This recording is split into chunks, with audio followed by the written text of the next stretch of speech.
उन्होंने कहा कि जनरल आसिम मुनीर में ताकत की बहुत भूख है और इसीलिए उसने बदतरीन आमरीत कायम कर रखी है। मुझसे मुआफ़ी का मुतालबा करने के बजाय आसिम मुनीर को मुझसे मुआफ़ी मांगनी चाहिए।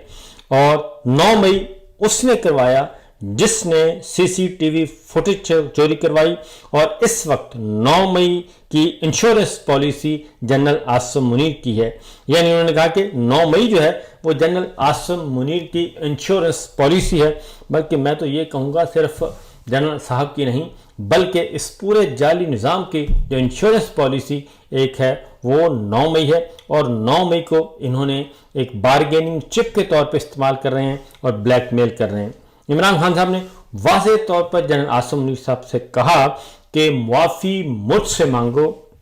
और मुझसे मुआफ़ी का मुतालबा करने के बजाय आसिम मुनीर को मुझसे मुआफ़ी मांगनी चाहिए। तो मेरा ख्याल है कि ये पहले लीडर हैं इमरान खान साहब जिनको जेल की काल कोठड़ी में डाला हुआ है, जिनके खिलाफ 250 से ज़्यादा मुकदमात हैं, लेकिन इसके बावजूद इमरान खान साहब जो हैं वो डगमगा नहीं रहे और वो जनरल आसिम मुनीर साहब आर्मी चीफ फील्ड मार्शल, लेकिन इमरान खान साहब को वो ज़ेर करने में मुकम्मल तौर पर नाकाम रहे हैं।